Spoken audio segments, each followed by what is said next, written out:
నమస్తే ఫ్రెండ్స్. తిరుమల లడ్డూలో జంతువుల కొవ్వు కలవలేదు. దీన్నే హైలైట్ చేస్తూ ఉన్నారు. కానీ అసలు 1% నెయ్యి కూడా లేదు అని చెప్పిన ఫ్రెష్ రిపోర్ట్ని ఎవరూ కన్సిడర్ చేయట్లేదు.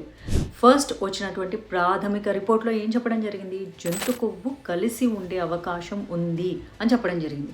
సో కలిసి ఉండే అవకాశం ఉంది అని ఇచ్చిన రిపోర్ట్ని యాక్చువల్లీ అప్పుడు ఉన్నటువంటి గవర్నమెంట్, అంటే ఇప్పుడు కూడా అదే గవర్నమెంట్ అనుకుని చంద్రబాబు నాయుడు, పవన్ కళ్యాణ్ గారు మాట్లాడడం జరిగింది.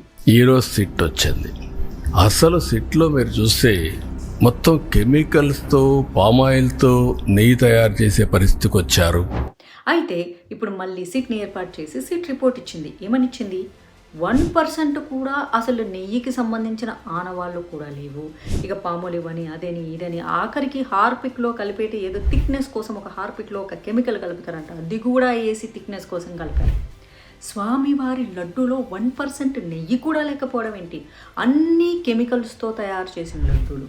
బయట మార్కెట్లో కేజీ నెయ్యి ఎంతకు దొరుకుతుంది? ఆవు నెయ్యి బాబాయ్ 2000, 2500 అమ్ముతున్నారు. అలాంటి నెయ్యిని ఏటో గీసి 350 రూపాయలకు వేలంపాట పాడడం ఏంటి? దాన్ని కూడా వేరే రాష్ట్రాల నుంచి ఎత్తుకురావడం ఏంటి? నాకు తెలియగలుగుతాను. తిరుమల తిరుపతి దేవస్థానం అంత పేదరికంలో ఉందా బయట వాళ్ళ దగ్గర కొనడానికి? ఏ గోశాలను నడపలేదా? దేశవ్యాప్తంగా కూడా టీటీడీ దేవాలయాలు నిర్మిస్తున్నప్పుడు వాటికి గోశాలలో ఎక్స్టెండ్గా నడపొచ్చు కదా. ఆ గోవుల నుంచే ఆవు నెయ్యి తీసుకోవచ్చు కదా. లేదు అంటే అసలు తిరుమలలోనే పెద్ద గోశాల పెట్టొచ్చు, లేదా తిరుపతిలో పెట్టొచ్చు. ఆ నెయ్యే సరిపోతుంది కదా.